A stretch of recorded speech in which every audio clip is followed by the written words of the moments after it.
Dalam pengoperasian reaktor nuklir, keselamatan tidak hanya bergantung pada teknologi, tetapi juga pada manusia yang mengendalikannya. Karena itu, desain ruang kendali harus mengikuti prinsip Human Factors Engineering, perpaduan antara teknologi dan ergonomi manusia.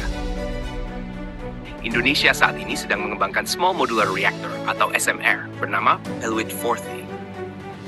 Tantangan utama yang dihadapi adalah bagaimana memastikan ruang kendali yang aman, efisien, dan nyaman bagi operator Indonesia. Untuk menjawab tantangan ini, para peneliti merancang dua konsol berdiri dan melakukan verifikasi berbasis rekayasa faktor manusia. Penelitian ini dilakukan melalui 4 tahap utama. Pertama, pembuatan 2 prototipe, konsol 1 dan konsol 2. Desain konsol 1 memiliki layar dan meja yang relatif tinggi. Hal ini menyebabkan operator harus menengadah dan mengangkat tangan lebih tinggi, yang dapat memicu kelelahan pada leher dan pergelangan tangan. Sedangkan konsol 2 dirancang dengan penyesuaian tinggi meja agar sejajar dengan tinggi siku, dan sudut layar berada di dalam zona pandang nyaman, dengan sudut kemiringan layar sekitar 15 hingga 30 derajat relatif terhadap garis horizontal.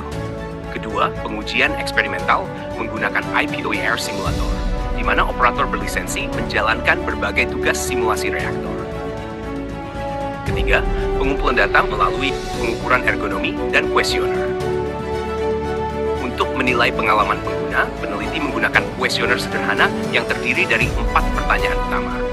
Pertama, tentang kelelahan pergelangan tangan. Kedua, kenyamanan secara keseluruhan. Ketiga, kemudahan membaca tampilan layar.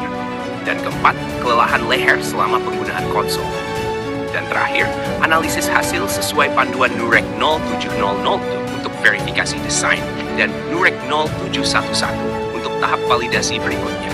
Hasil analisis menunjukkan bahwa kedua konsol telah memenuhi lebih dari 85% kriteria ergonomi NUREC 0700. Namun, konsol 2 sedikit lebih unggul, terutama dalam aspek kelelahan pergelangan tangan dan leher. Desainnya terbukti lebih sesuai dengan postur tubuh rata-rata operator Indonesia, tanpa menurunkan performa kerja.